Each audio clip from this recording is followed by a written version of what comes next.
Misterios al anochecer, un programa que te interna en lo mejor de los enigmas, en los hechos misteriosos, la cultura y la buena música. Misterios al anochecer.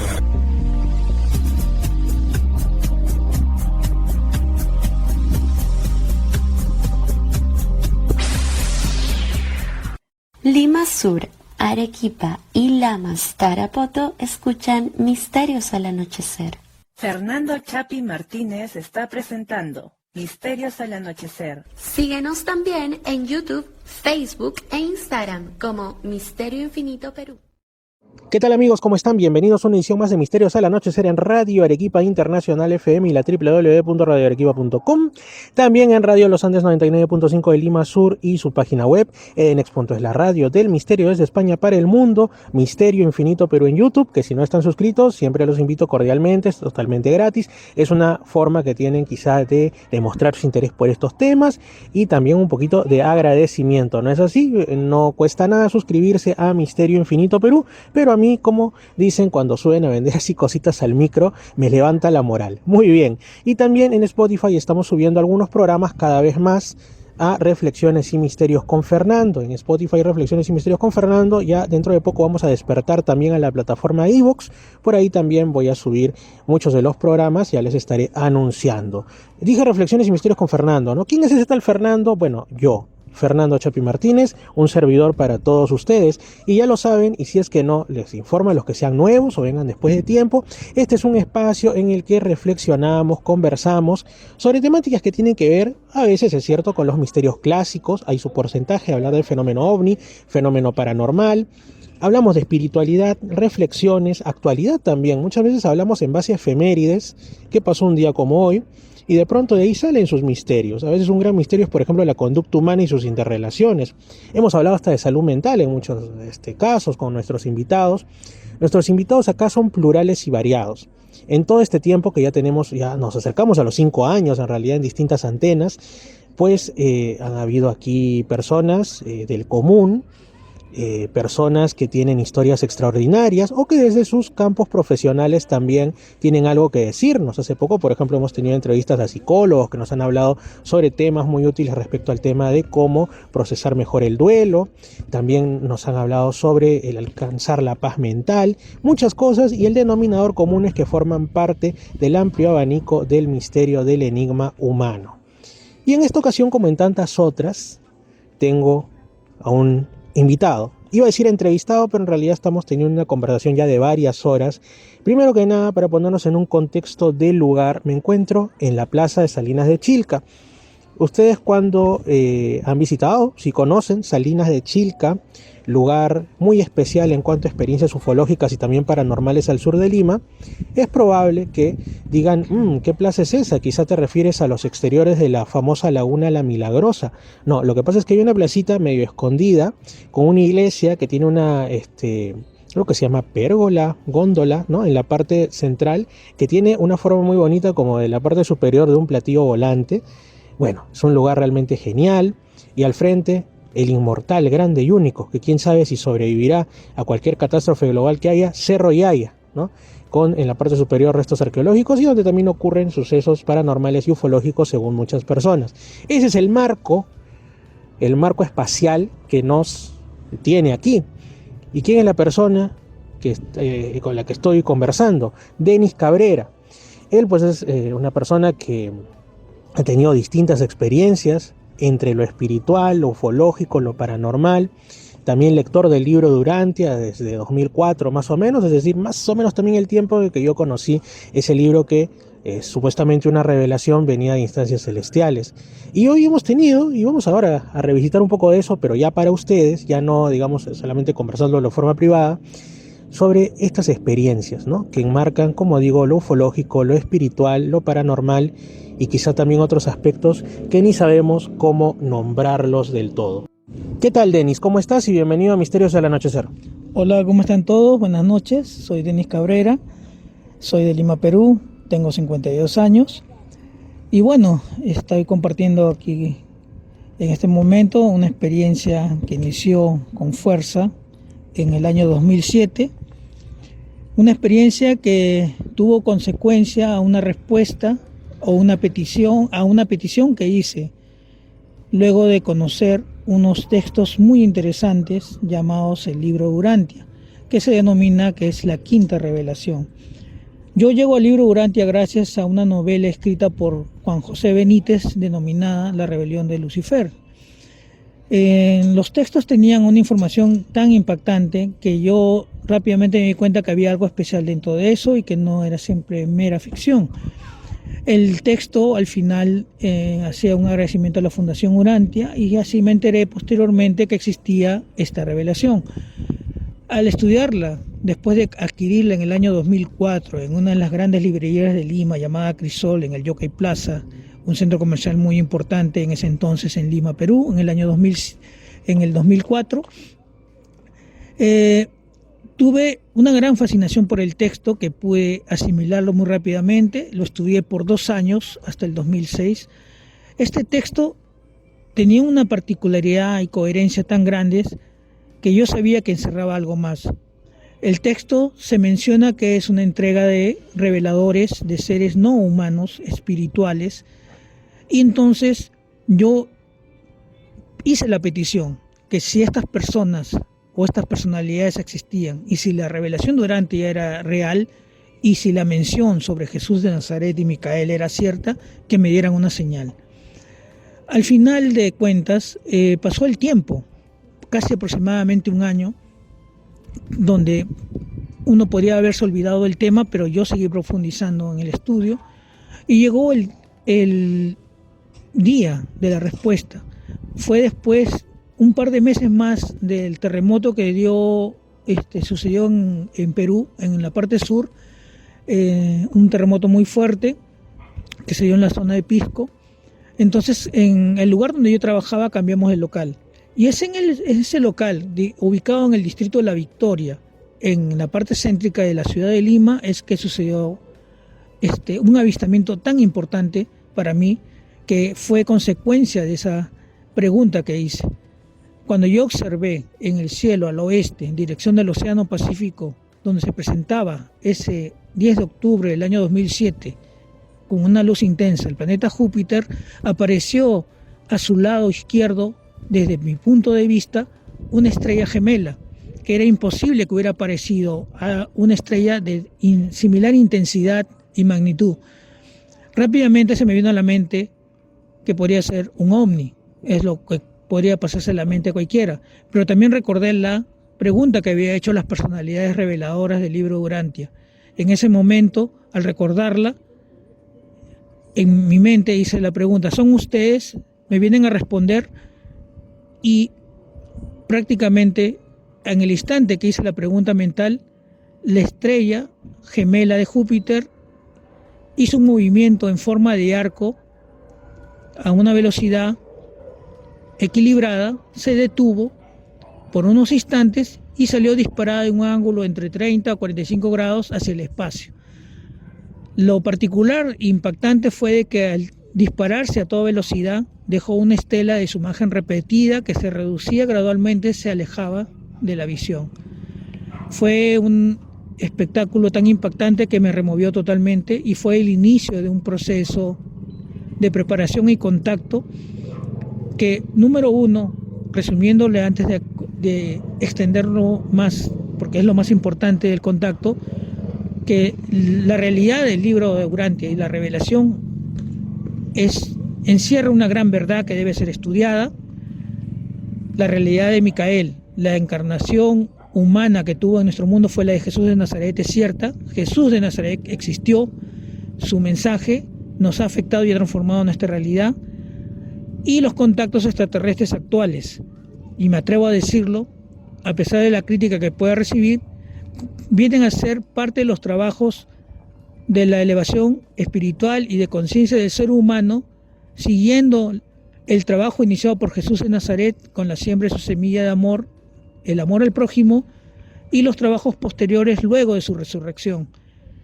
En la actualidad, los contactos extraterrestres que hoy conocemos vendría a ser una actualización del mensaje de Jesús de Nazaret con conceptos nuevos y con ideas nuevas aportadas sobre todo por medio de la ciencia.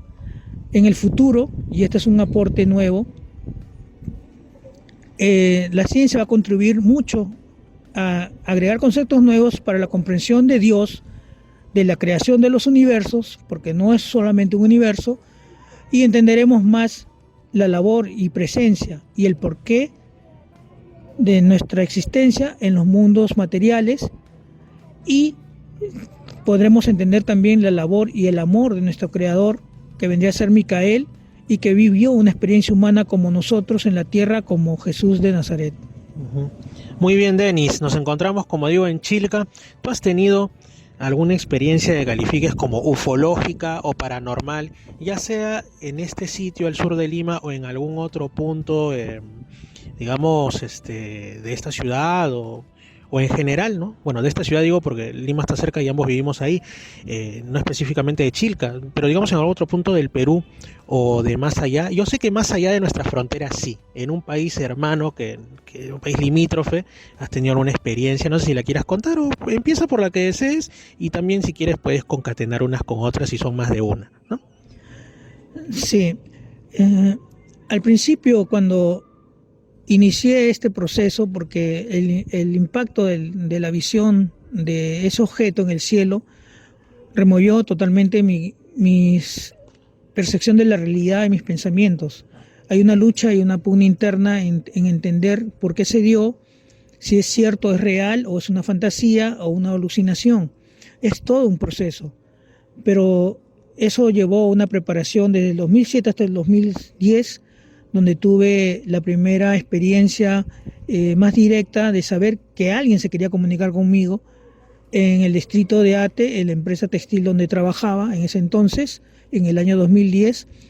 Las psicografías que eran realizadas por una amiga mía que trabajaba conmigo, inició todo este proceso, anunciando al principio terremotos o el inicio de la actividad tectónica del cinturón de fuego. Y para poder verificar que ese mensaje era cierto, nos anunciaron el terremoto en una isla, que en un primer momento pensaba que era la isla frente a Lima de San Lorenzo, pero resultó ser la isla de Haití, y el terremoto se dio el 12 de enero del 2010, que fue muy impactante y marcó mucho. Posteriormente anunciaron otros terremotos que se dieron a lo largo del 2010 hasta el 2012. Sucedieron muchas cosas más que me orillaron a buscar a alguien que tuviera un contacto similar para entender el mío. Busqué a un contactado muy conocido en el Perú, que es Sicto Paz, no lo encontré en Perú, y luego seguí el trabajo de un contactado joven llamado Ricardo González. Pude conocerlo en persona, a mi nivel, a mi opinión personal, consideré su experiencia real. Él tuvo una invitación, realizó una invitación a muchas personas para un evento en Argentina, en Capilla del Monte, en Córdoba, en la Sierra de Argentina, y es ahí donde yo califico que fue mi bautizo de fuego, porque confirmé la presencia de estos seres, vi sus naves, y también me entregaron un regalo muy bonito, una experiencia hermosa que me marcó totalmente.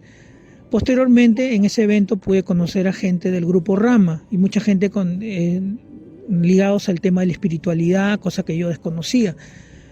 En el desierto de Chilca, ese mismo 2015, también tuve una experiencia de parte de estas personas que se comunicaban conmigo, que primero han sido justamente en el tiempo, llegué a entender que eran justamente los denominados extraterrestres, pero posteriormente, a medida que pasaba el tiempo, fueron apareciendo otras presencias que ya no eran del corte material, sino que eran de corte espiritual.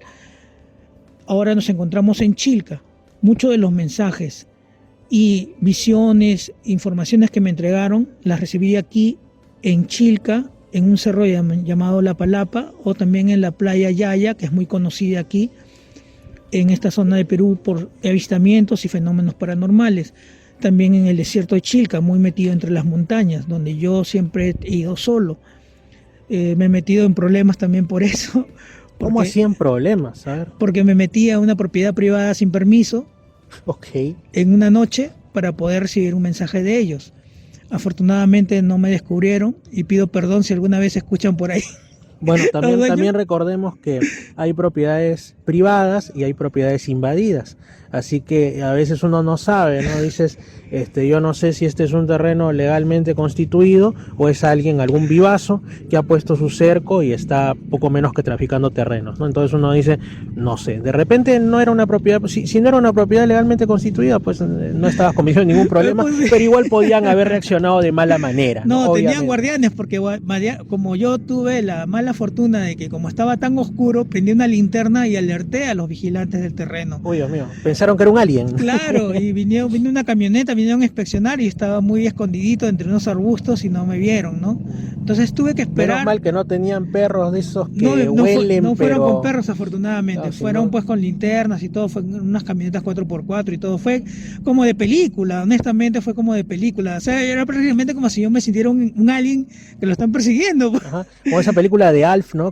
Cuando Alf lo capturan y todo ese Sí, tema. así fue mira, fue impactante, temeroso, pero también impresionante, o sea, fue una experiencia para mí muy buena, me ayudó a dominar el miedo. Ujú. Y la experiencia posterior en ese lugar fue maravilloso porque el cielo nublado, en Lima se forma un techo de nubes muy compacto.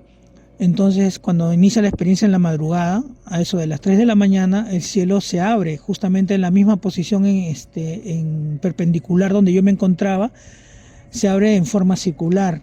Entonces el alrededor del lugar estaba nublado, pero había un hueco en forma circular donde yo me encontraba y se apreciaban las estrellas de una forma muy hermosa. Ujú. Ya posteriormente ha habido nuevos mensajes, nuevas visiones que se han dado en mi casa, Ujú. se han presentado en mi casa unos niños y ellos me entregaron la experiencia que podría denominarse paranormal, pero está muy relacionada al libro Urantia, que es que luego de que estos niños... Niños, a ver, cuéntanos esa experiencia porque, mira, te voy a decir, muchas personas, de repente no en nuestros tiempos, pero sí en décadas anteriores, cuando no estaba tan difundido el asunto del fenómeno ovni, yo me acuerdo muchísimo en una de estas revistas españolas, Año Cero, Enigmas, había un lugar, no lo recuerdo, solo Dios sabe si esa revista aún existe, dónde está ese número, una zona en España donde la gente del área rural decía que por las noches veían a una especie de monja, o sea, un ser cubierto para que no se le note, acompañada por unos niños cabezudos. Obviamente cuando se hace la descripción y todo, se parece mucho más a los extraterrestres grises que a esto, ¿no? Y hace poco también estaba escuchando unos testimonios ahí de hace décadas atrás, igual hablaban de unas personas que cuando eran también niños o adolescentes se encontraban de pronto en medio del campo con lo que para ellos eran unos niños extranjeros, pero que les llamaban la atención porque tenían las cabezas muy grandes, ¿no? Casi como si fuera una persona con hidrocefalia, algo así, pero otros rasgos como la casi ausencia de nariz y todo, después ya les hacían pensar que quizá no eran humanos precisamente. En tu caso, por eso cuando alguien dice tuve una aparición paranormal o ufológica que involucra a unos niños o a unos enanitos, como dicen, yo paro la oreja, ¿no? Como el perrito cuando se pone en alerta, ¿no? Paro la oreja. Cuéntanos por favor esta experiencia, Denis. Mira, esta experiencia es muy hermosa. Yo tuve la noción de que habían unos niños gracias a un evento que se dio en San Pedro de Atacama en el año 2016, unos niños que venían del futuro. Hubieron algunas voces y mensajes que yo pude recolectar, pero nunca los vi.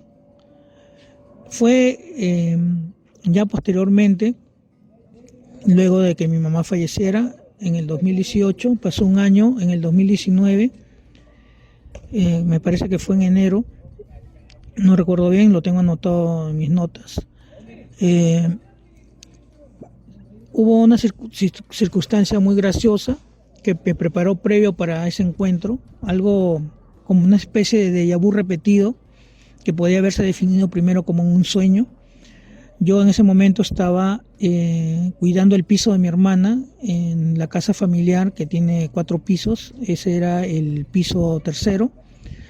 Y de repente, después de unos eventos, para no serlo muy largo, que eran muy repetitivos y que parecían como una especie de burla que me sacaban de confusión como un sueño, de repente aparecí en el primer piso de mi casa, que estaba en ese momento deshabitado porque había habido antes un negocio ahí, una panadería. Entonces el piso estaba vacío y estaba todo oscuro. y de repente las habitaciones son separadas por un pasadizo, y ese pasadizo se conecta con una sala grande, pues, ¿no? Yo al caminar por el pasadizo y para dar un paso para la sala aparezco en otro lugar, un lugar iluminado que parecía un centro comercial, honestamente, porque había muchas vitrinas como de mostradores de tienda, pero no recuerdo exactamente qué había dentro. Y en eso veo muy cerca, aproximadamente pues unos 6, 7 metros, a dos niños. Una niña con una túnica blanca y cabello platinado hasta los hombros, acampanado, y un niño de su mismo tamaño, con una túnica roja, pero la particularidad del niño era que, no sé si era por aspecto físico o era un corte natural, su frente era bien amplia y llegaba hasta la mitad, y de su frente, de la mitad del cráneo, porque recién partían los cabellos platinados hacia abajo, también en forma acampanada.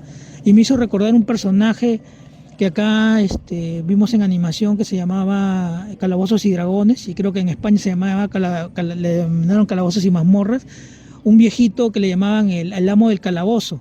Era similar, pero era un niño, pues, o sea, no era un anciano. Yo, la verdad, cuando los vi me emocioné y yo sí corrí hacia ellos.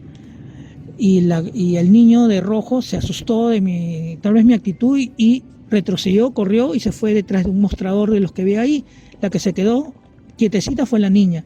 Y yo llegué frente a la niña. Yo mido 1,57, soy bajito. La niñita pues me diría casi 1,45 por ahí. Era ligeramente un poco más pequeña. Era muy bonita, pero diferente.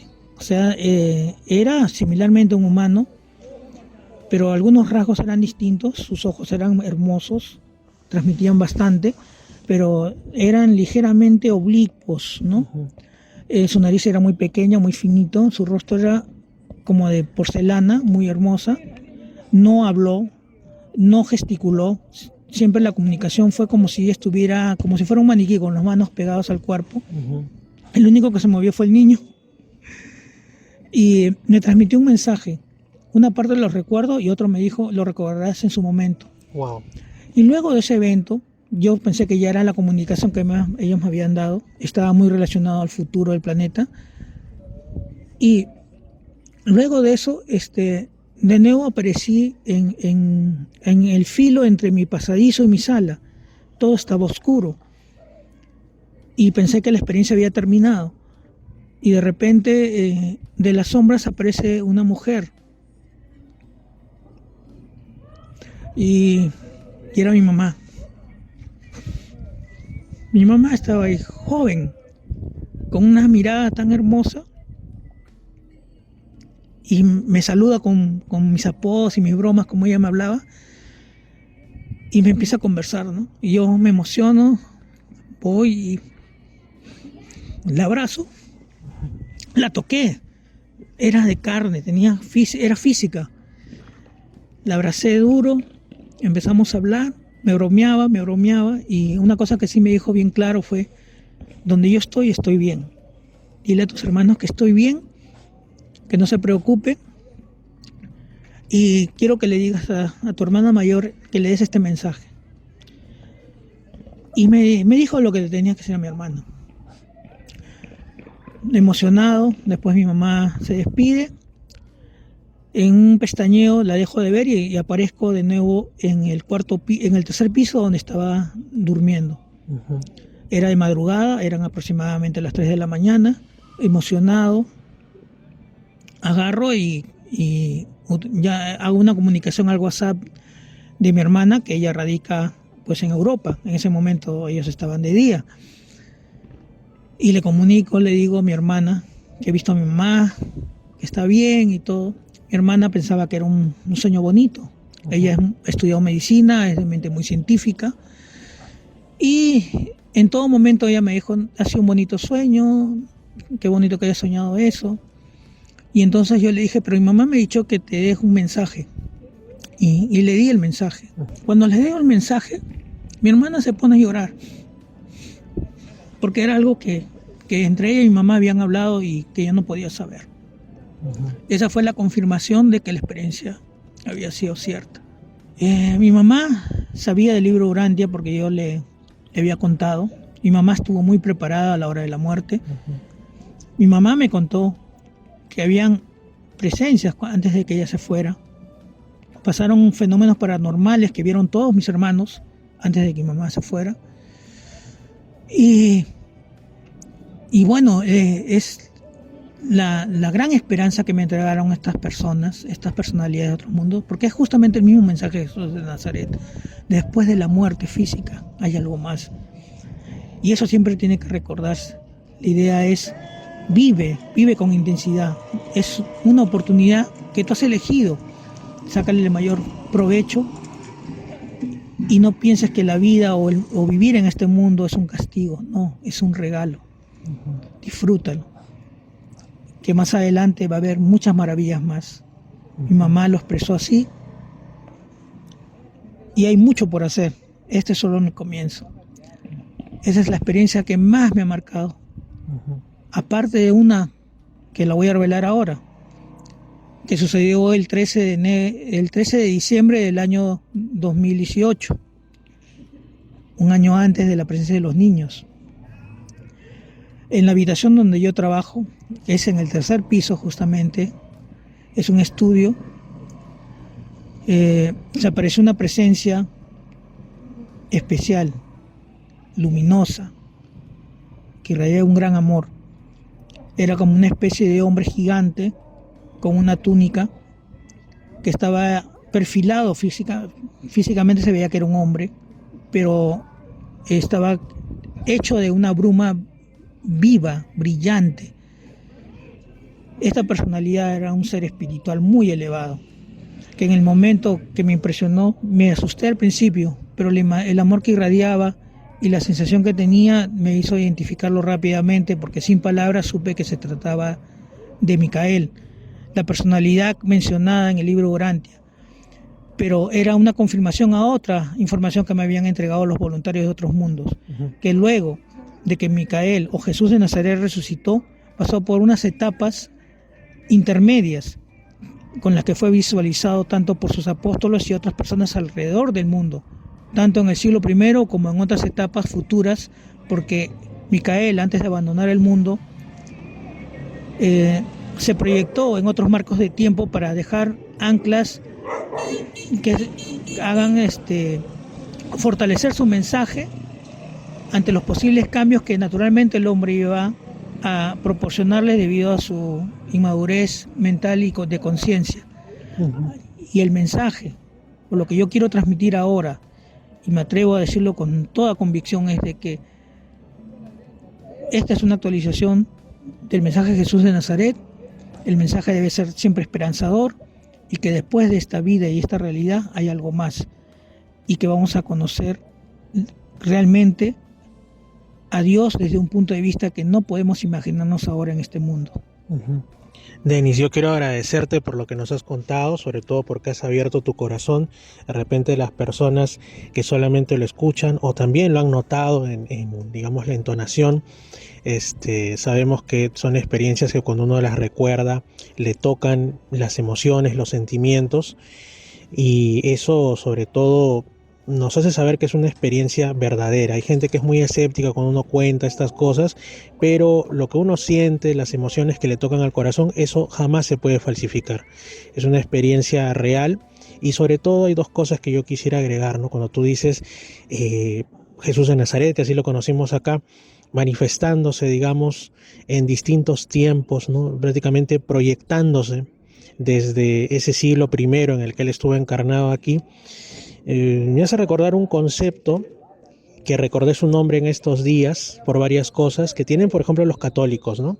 Que es el de semina verbi. Quiere decir aquello que cuando, por ejemplo, vienen los españoles aquí a tierras americanas o van misioneros de cualquier denominación cristiana a otras partes del mundo, se encuentran con que pareciera que ya hubiera pasado alguien por ahí hablando del mensaje de Jesús de Nazaret. Obviamente no le hablan Jesús, no, pero encuentran, digamos así, valores comunes, símbolos comunes. Por ejemplo, aquí en donde estamos figuras, por ejemplo, en México de Quetzalcóatl, que prometió volver, o aquí de Viracocha y de otros en otras partes del mundo, y se sorprendían muchas veces los misioneros cristianos al decir, oye, ¿qué está pasando acá? Vino alguien, un apóstol o algo, se crearon incluso bonitas leyendas al respecto, pero pareciera, ¿no? Como que Jesús de Nazaret, que todo lo podía hacer porque era pues una personalidad divina, no solamente se limitó a la Palestina o a la Judea, como lo quieran llamar, del siglo I, sino que hizo mucho más. El hecho que no haya quedado registrado así en libros tenidos por sagrados no invalida que lo haya podido hacer. Entonces, y lo otro es esto que tú mencionas, ¿no? De que viste a tu madre ya fallecida como más joven y dando el mensaje de que está bien. Esto es algo, incluso, y lo sabemos, lo digo para quienes no estén enterados, hay un libro de JJ Benítez llamado Estoy bien. ¿Y por qué lleva ese nombre tan bonito? Porque muchas personas que afirman haberse encontrado con familiares, con amigos y con otras personas que ya estaban fallecidas y de pronto ellos lo ven, no pueden decir por algún motivo mucho, como si hubiera una limitante o un control de ese otro mundo en el que pasamos después del fallecimiento físico, de la muerte física. Pero algo que sí te dicen es, donde estoy, en este lugar, estoy bien. Como para dejarte lo principal, que es la esperanza de que si en algún momento que a todos nos tocará, es la única certeza que tenemos en la vida, aunque suene extraño, que vamos a fallecer alguna vez, pues nos demos cuenta que no es el final de todo, no es esa desesperanza que el mundo posmoderno nos quiere meter, vive alocado, haz de todo, porque al final llega la muerte y te conviertes en polvo, te conviertes en la nada, en el olvido. Y justamente yo también, y lo digo, no soy mucho de hablar de mis propias experiencias en el programa, pero yo alguna vez le he contado, a ti te lo he contado grosso modo, terminando la grabación te lo contaré más in extenso, un tema también con un sueño, para mí era un sueño, pero muy real, ¿no? Con un tío que falleció, un duelo que yo no lo estaba procesando adecuadamente porque era como mi segundo padre, el hermano de mi mamá, y de pronto él en ese sueño me dice cosas que yo desconocía y que curiosamente aparecían en el libro de Urantia, ¿no? Las salas de resurrección en el primer mundo de estancia, el primer mundo después de nuestro fallecimiento físico, y cosas que yo fui comprobando, o cuando soñé, me acuerdo hace muchos años, con mi abuela, que la vi más joven, a mi tío también lo vi más joven en ese sueño, y mi abuela, muy aparte de confirmarme que estaba bien, me hablaba de un sitio que yo no sabía que existía, un lugar geográfico que hasta ahora tengo una deuda conmigo mismo de visitar, en el centro del Perú más o menos. Si alguna vez voy, verán el video y lo diré en el programa, porque algo hay ahí, ¿no? Entonces son estas cositas que alguien puede pensar que son travesuras de la mente, pero que yo creo que son como que por un momento se corre el velo con esa otra realidad que nos espera a todos después de la vida física, y se les permite quizá a esas personas de algún modo dejarnos esa semillita, ese apoyo, digamos así, ese darnos la mano para que sepamos que la vida sigue, nunca mejor dicho, y este es solo el inicio. Estamos parados recién al filo de la verdadera realidad. Ahora, hay otro aspecto también muy importante dentro de la experiencia que viví y que puedo compartirla, digamos, con más extensión por primera vez, es de que en el transcurso del 2010 hasta el 2017 llegó mucha información con respecto al pasado, a un relativo presente, o sea, lo que yo podía ver en vida, y el futuro. ¿Por qué se dio este proceso? Porque me ayudó a entender la evolución de conciencia humana, justamente el hecho de que la humanidad ha avanzado lentamente, se ha confundido, ha tenido que crear conceptos, ha tenido que conocer su realidad, el entorno. Justamente posteriormente viene el desarrollo de la ciencia, que justamente está contribuyendo a esa ampliación de conocimiento y la creación de nuevos conceptos y nuevas ideas y nuevas analogías que van a servir en el futuro para comprender el diseño inteligente del universo y sobre todo de dónde provino. Y ese de dónde provino es lo que todos tenemos, digamos, de forma muy interna, la noción de que existe alguien más, un Dios, ¿no? Y hay otro detalle muy bonito. Aparte que me han mostrado cosas del futuro que ya sucedieron y otras que están por suceder, el aspecto más hermoso, que es importante también aprovechando en el corto tiempo que hay en esta charla, es de que en el futuro lo logramos. El planeta llega a un estado que en el libro Durantia se denomina de luz y vida. Es como un paraíso en el planeta, es el mayor logro de la civilización humana, y solamente cuando se llegue a ese estado de luz y vida, el ser humano o la humanidad va a poder abandonar su mundo para realizar trabajos muy similares a lo que hacen los voluntarios de otro mundo con nosotros, colaborar en la elevación de conciencia de los planetas en desarrollo. Vamos a lograrlo. Muchas de las personas que sienten un especial llamado al camino de la profundización y la elevación espiritual, la comunicación interna, son los que en el futuro van a contribuir en el mantenimiento y la construcción de una tendencia que se llevará a lo que se denomina y se espera a nivel de todo el planeta como la espiritualización humana. Entonces la esperanza está dada, lo logramos a pesar de que muchas personas ven con pesimismo nuestra propia existencia en el mundo, pero no es así, lo logramos, demos lo mejor de nosotros. Y este mensaje va a cada persona que siente ese amor por su mundo, siente amor por su prójimo, y que no es en vano, que van a lograrlo y que van a cosechar los frutos de su esfuerzo. Uh-huh. Muy bien. De repente, para cerrar esta conversación, amigo Denis, bueno, tú también como seguidor de la obra de JJ Benítez, sabes que se menciona, y esto es algo por lo que a él lo han criticado mucho, el asunto del año 2027, ¿no? Que todo apunta a algún tipo de cambio. Incluso personas que leen el libro Durantia, por ejemplo, yo siempre les recomiendo el canal del amigo Yael González, ¿no? Desde Chile, estudios de los escritos de Durantia. Él habla de los cambios de gobierno planetario que se dan cada 100 años, ¿no? ¿Y qué es lo que pasa? O sea, llega un nuevo gobernador cada 100 años, y esto lo que produce es un relevo y hay cierto movimiento, vamos a decir así.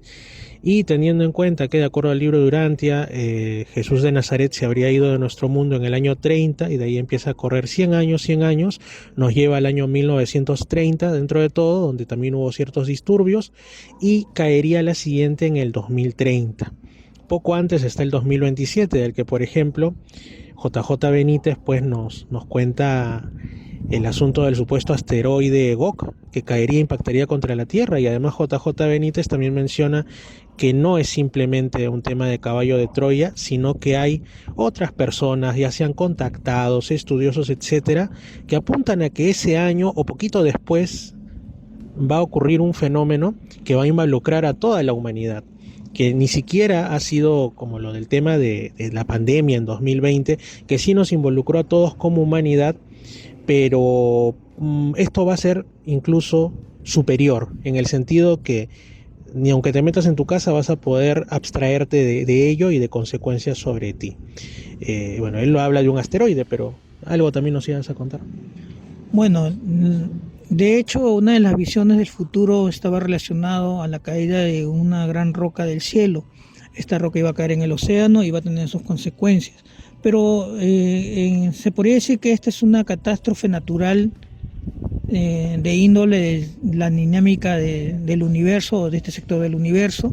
Ya ha pasado antes, ya ha afectado antes al desarrollo de la civilización humana, solamente que será un evento que podrá ser medido ahora con mayor conciencia y conocimiento gracias a la ciencia. No es un fin del mundo, simplemente es una catástrofe. Pero esta catástrofe va a generar una transformación total en la conciencia de la civilización humana, tanto a nivel político, económico, como religioso. Yo solamente ahora creo que también aprovecho el momento, dentro de las visiones y mensajes con respecto al pasado, el presente que iba a ver yo en vida y el futuro, siempre fueron visiones sin una fecha. Solamente uno de los mensajes, que sí fue mental, involucraba 3 años. Este mensaje fue entregado en el año 2017, justo cuando recibí el último fragmento de la información sobre la caída de la roca, hasta el punto de entrada de la roca. Este anuncio decía más o menos así: los años 2023, 2025 y 2027 serán hitos históricos dentro del cambio de conciencia humano. dentro de lo económico y religioso, dentro de lo político y a nivel de un evento planetario.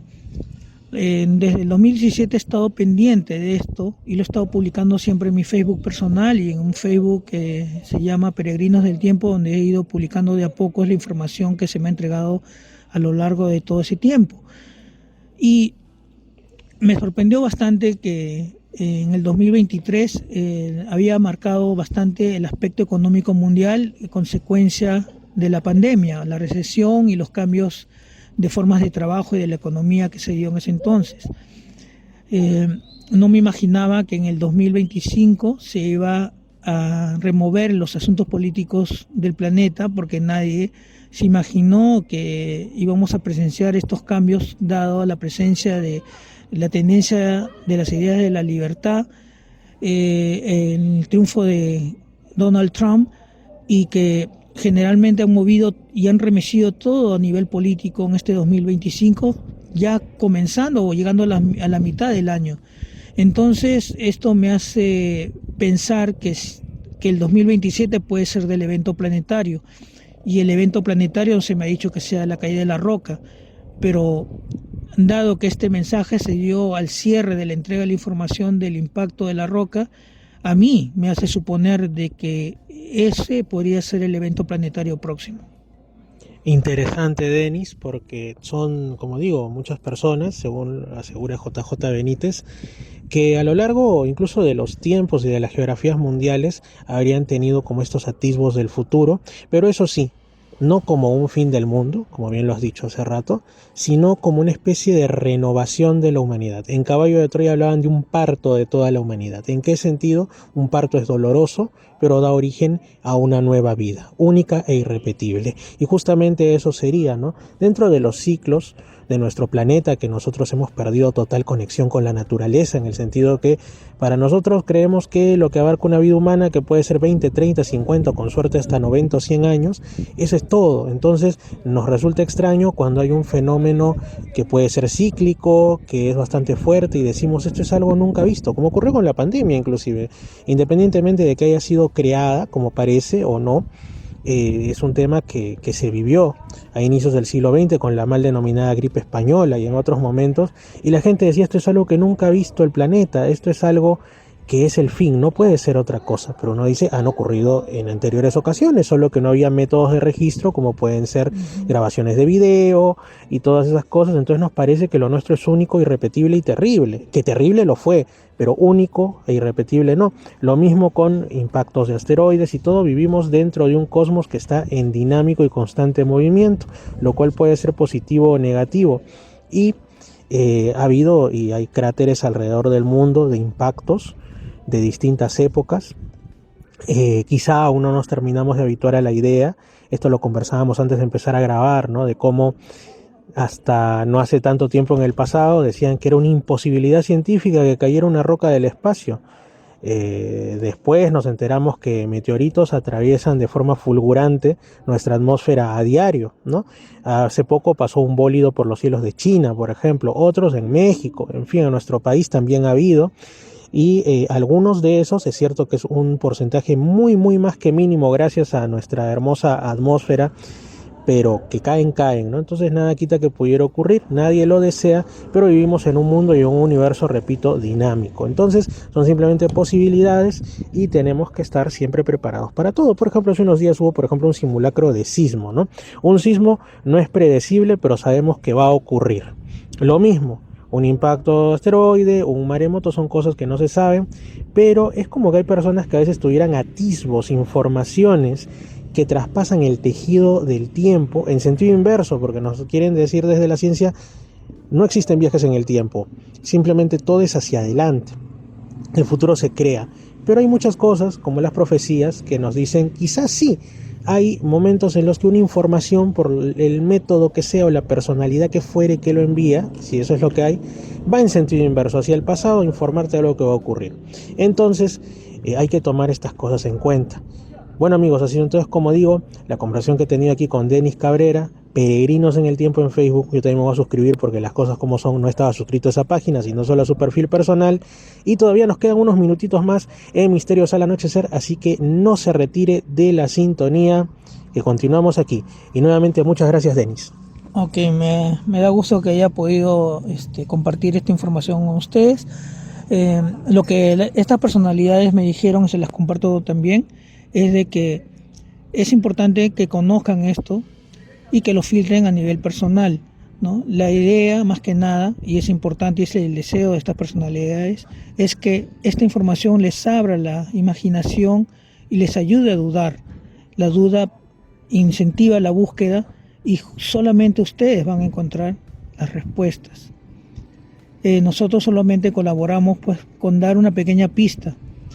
Esta información la pueden aceptar, la pueden estudiar o la pueden rechazar. Siempre está en su libre elección, pero no, por lo menos la información debe ser conocida para poder ser juzgada por ustedes, pues, ¿no?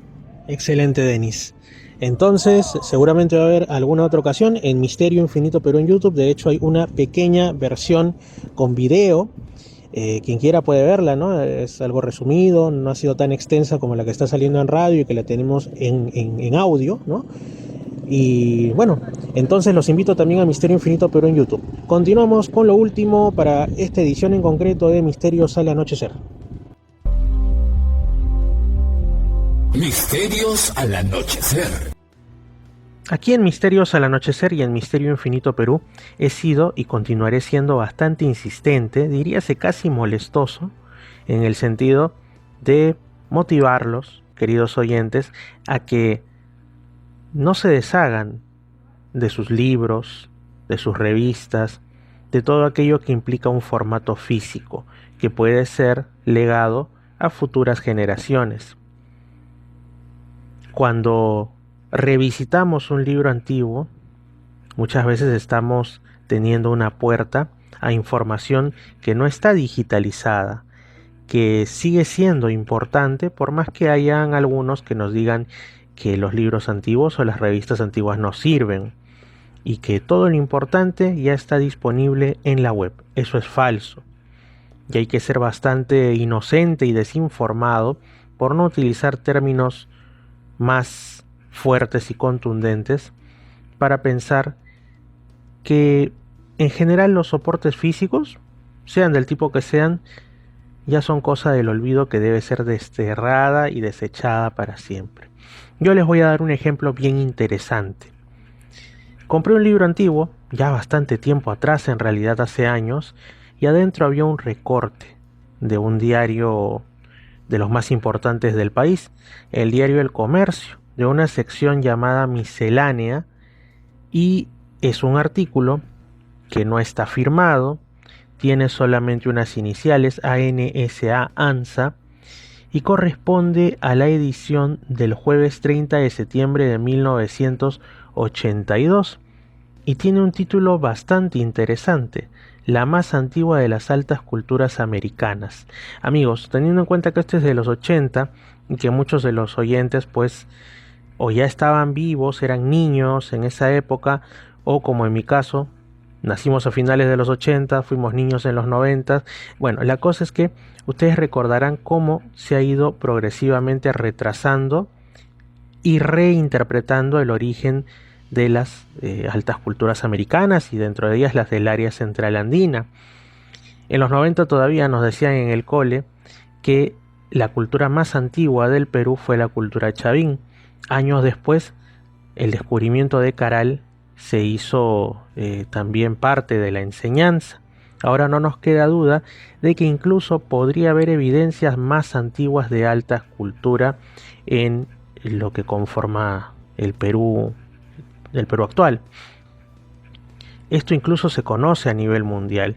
He conversado con personas de otros países que me mencionan el nombre de Caral, lo mismo que antes mencionaban a Chavín, y que por cierto Chavín nos sigue maravillando con sus grandes galerías, sigue siendo un símbolo, pero lo más antiguo que se conoce hasta ahora, al menos a nivel oficial, es Caral.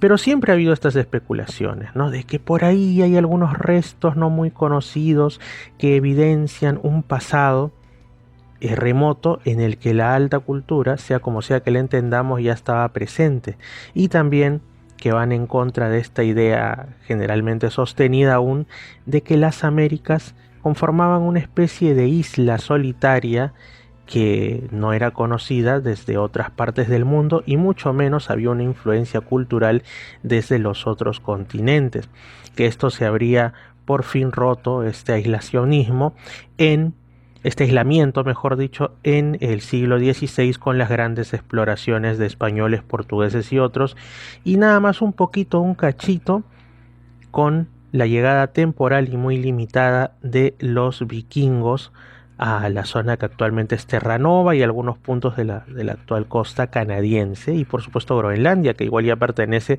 al continente americano según los consensos de los geógrafos, y bueno, pero nada más allá de eso. Sin embargo, hay de cuando en cuando salen algunas posibles evidencias, ya sea en el arte rupestre, en algún objeto que se encuentra y que inmediatamente es cuestionado por arqueólogos e historiadores, símbolos que hay en común entre las culturas americanas y otras alrededor del mundo, que podrían por lo menos dar unas pistas de, así sea una débil y no sostenida en el tiempo, sino puntual, pero existente de todas maneras, influencia desde otras partes del mundo hacia nosotros. ¿Por qué les menciono esto? Porque justamente sobre eso va este artículo que encontré de ese ya lejano año de 1982, titulado La más antigua de las altas culturas americanas, y voy a pasar a leerlo. El profesor Dr. Jacques de Maglieu, director del Instituto de Ciencia del Hombre de Buenos Aires, anunció el asombroso y muy valioso descubrimiento de nuevos elementos antropológicos y arqueológicos que permiten situar en el noroeste de la Argentina la más antigua de las altas culturas americanas. En el curso de más de 50 años de excavaciones de 1895 a 1948, el arqueólogo francés Emilio Wagner encontró en la provincia de Santiago del Estero, Argentina, unas 25.000 piezas de cerámica, hueso y metal, idénticas por sus formas y sus motivos, representaciones y símbolos, a las que Heinrich Schliemann había desenterrado en las ruinas de Troya. Sus conclusiones, por lo demás a menudo fantasmagóricas, no fueron aceptadas por la gran mayoría de sus colegas, los que hasta hoy se obstinan en considerar a la cultura de Santiago del Estero como estrictamente indígena, apenas anterior a la conquista española. Un nuevo dato indiscutible acaba sin embargo de dar la razón en cuanto a lo esencial a Emilio Wagner. Los análisis efectuados por radiotermoluminiscencia a pedido del Instituto de Ciencia del Hombre en el Centre de Recherches Nucleares, Centro de Investigaciones Nucleares de Estrasburgo, que permiten en efecto datar en 1200 años antes de nuestra era las piezas de cerámica más antiguas de los yacimientos en cuestión. Esta datación, sin hablar de algunos motivos comunes, vincula la cultura de Santiago del Estero con los menhires esculpidos de tipo europeo del Valle de Tafí, en Tucumán, Argentina, y más especialmente con el conjunto recientemente destruido de El Mollar, cuyos alineamientos ofrecen, como permitió establecerlo un estudio arqueoastronómico del Instituto de Ciencia del Hombre, 48 coincidencias con las 18 direcciones significativas del Sol, de la Luna y Venus, lo que solo se hubiera podido obtener por casualidad colocando los menhires 4 por 10.59 veces, o sea, un 4 seguido de 59 ceros. Inscripciones rúnicas hiperbóreas. Entre el Valle de Tafí y Santiago del Estero, cerca del pueblito de Ticucho, el profesor Jacques de Maglieu y su colaborador, el profesor Pedro Ferreira de Castro, descubrieron en las ruinas de 2 aldeas fortificadas hasta ahora desconocidas 17 inscripciones rúnicas hiperbóreas idénticas en cuanto a sus caracteres prealfabéticos a las que en el norte de Europa pertenecen a la Edad del Bronce. Otras inscripciones del mismo tipo también pudieron ser reveladas en vasos de Santiago del Estero. A esta se agrega una inscripción líbica de la misma época. En las colecciones de cráneos recogidos en urnas funerarias de la cultura de Santiago del Estero, el profesor de Maglieu identificó por mediciones piezas óseas que pertenecen sin duda alguna a hombres de Cromañón, vale decir a constructores de megalitos. Otras inscripciones rúnicas hiperbóreas fueron relevadas por el Instituto de Ciencia del Hombre en pinturas rupestres de Cerro Colorado, en la Sierra de Córdoba, región esta donde los conquistadores encontraron a extraños indios barbados que vivían en casas de piedra semisubterráneas, como las de los escandinavos de la Edad del Bronce, y provistas de un sauna, utilizando además armas de acero. El descubrimiento sensacional del siglo. Ahora entendemos cómo sucede que en la cordillera de los Andes, hoy día despoblada, en las provincias de Catamarca y La Rioja, figure el topónimo precolombino de Thule, nombre dado por los griegos Escandinavia, y 5 veces el de Troya, con el significado de fortaleza. Dos términos estos que no pertenecen a ninguno de los idiomas indígenas de la región. El único lugar donde los hiperbóreos que traían el ámbar del Mar del Norte y del Báltico y los libios que se encargaban de su distribución en la zona del Mediterráneo vivieron juntos fue Troya, justamente antes de su toma a principios del siglo XIII a.C. por los áqueros. El grupo de estos sobrevivientes de la ciudad fortaleza, cuya suerte constituye un misterio desde hace 3000 años, se habría establecido pues en el Nuevo Mundo. Este descubrimiento es el más importante y el más sensacional de nuestro siglo, en el triple campo de la antropología, la arqueología y la historia. Y bueno amigos, eso es lo que dice esta información que además al parecer no ocurrió con ella lo que lo que esperaban en el último párrafo que les he narrado, y es que este sería justamente el descubrimiento del siglo. No prosperó como tal, no sabemos si la información es exacta, si acaso hubo algún encubrimiento o si lo que se planteaba estaba errado. Por cierto, y como ya les estaba adelantando, esta información en concreto no se encuentra en la internet, así que menos mal que tengo este pequeño recorte.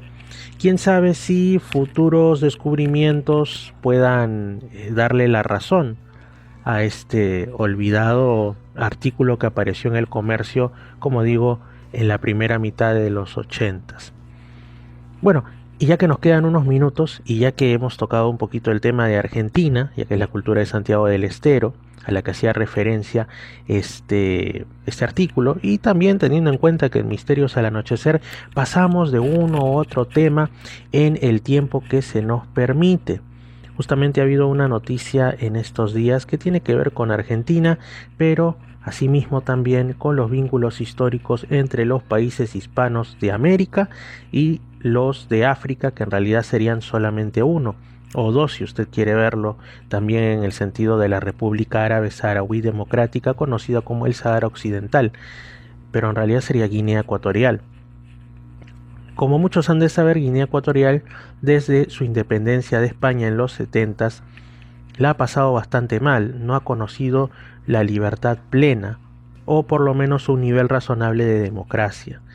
Ellos padecen una dictadura sumamente controladora, por periodos bastante sanguinaria inclusive, y que en el presente, ya un poco más maquillada, ha sido olvidada por el mundo. Parece que a los medios grandes, sobre todo, y a las organizaciones internacionales, globalistas, les preocupan mucho los conflictos en lugares donde esto pueda ser explotado de forma ideológica o directamente hayan en juego recursos de uno u otro tipo. Pero como en Guinea Ecuatorial quizá no hay tanto de esto a comparación de otros lugares del globo, entonces se ha olvidado, se ha dejado de lado el drama de la dictadura que ellos sufren y que ha causado un éxodo de personas desde ese pequeño país hacia lugares como España y otros, y más aún se trata pues de un territorio casi rectangular enclavado en el Golfo de Guinea, de donde le viene el nombre, y un conjunto de islas en ese golfo también, una de las cuales es la de Annobón, nombre que le viene por que primero fue colonia portuguesa y le habían puesto buen año o año bueno, Annobón, ¿no? De ahí viene Annobón, y de hecho en esa isla todavía una de las lenguas habladas entre sus miles de habitantes, que son poquitos, son algo de 6.000, 7.000 habitantes nada más. Es un criollo del portugués, pero la lengua, digamos, general, la lengua franca es el español. Entonces, ¿qué es lo que ocurre? En el caso de Annobón han pasado por todo tipo de penurias derivadas del control y asimismo de la irresponsabilidad del régimen dictatorial de Guinea Ecuatorial. Incluso pasaron por una epidemia de cólera años atrás y no se les prestó ningún tipo de asistencia médica, hubo una alta mortandad. La cosa es que ellos se han organizado, son actualmente un estado independiente a todos los efectos y están buscando reconocimiento internacional porque de jure todavía se les considera en las instancias como la ONU y otras como parte de Guinea Ecuatorial, por más que ellos ya se autogobiernan, ya son de facto independientes, como digo. Entonces estuvo circulando en medios una noticia casi convertida en un meme de que los anoboneses habían presentado algún tipo de carta de solicitud para adherirse a la República Argentina. ¿Y esto por qué? ¿Qué tiene que ver Argentina en este tema? Mucho, porque en el periodo español, cuando todavía existían los virreinatos hispanoamericanos, el virreinato del Río de la Plata no solamente se limitaba a lo que actualmente conocemos como Argentina, Paraguay, Uruguay y otros sectores contiguos, sino que también se le dio en administración la Guinea Española. Obviamente, cuando se independizan Argentina y los otros países ya mencionados, pasa a ser directamente desde la península, desde España, a ser administrada la Guinea Española, pero tuvo su tiempo dentro del virreinato del Río de la Plata, lo mismo que el Virreinato de México. Asimismo, aunque se suele olvidar a veces, administraba la Capitanía General de las Filipinas y el conjunto de islas en el Pacífico, las Marianas, Guam, Micronesia, las Carolinas, donde también los españoles tenían, en algunos de forma efectiva y en otros de una forma más nominal, su autoridad, ¿no? Era parte del Imperio Español. Entonces, en el caso de Annobón, pues se decía, han presentado una carta para ser parte de la República Argentina. Sonaba esto muy, muy bonito, ¿no? Una forma de hermanar ambos lados del océano. Pero dicen que lo que en realidad ocurre es que lo que ellos han presentado es a Argentina una solicitud para que puedan ayudarlos en el reconocimiento internacional de su independencia. O sea, quieren ser la República de Annobón, no solamente de facto, sino también que se les vaya reconociendo a nivel internacional y así pues acceder a distintas cosas que por derecho les corresponden. Así es como a veces se tergiversan las noticias y esto se hace una bola de nieve que va rodando por las redes, pero ya se ha aclarado. Eso simplemente les quería decir, ya que hemos hablado un poco de Argentina, ¿por qué no también ir hacia la actualidad? Y no lo pongo como una nota curiosa, sino como parte del drama de un pueblo. Tantos pueblos, tantos países, tantas regiones alrededor del mundo que batallan día a día por sobrevivir tras haber sido asolados por feroces dictaduras. Bueno, ahora sí, con esto damos término a la edición de hoy de Misterios al Anochecer en Radio Arequipa Internacional, en Radio Los Andes, en Edenex.es, la radio del misterio, en Misterio Infinito Perú en YouTube, en Reflexiones y Misterios con Fernando y en toda otra plataforma desde la que nos escuchen. Fuerte abrazo, Dios los bendiga, nos continuamos escuchando. Lima Sur, Arequipa y Lamas, Tarapoto escuchan Misterios al Anochecer. Fernando Chapi Martínez está presentando Misterios al Anochecer. Síguenos también en YouTube, Facebook e Instagram como Misterio Infinito Perú. Misterios al Anochecer, un programa que te interna en lo mejor de los enigmas, en los hechos misteriosos, la cultura y la buena música. Misterios al Anochecer.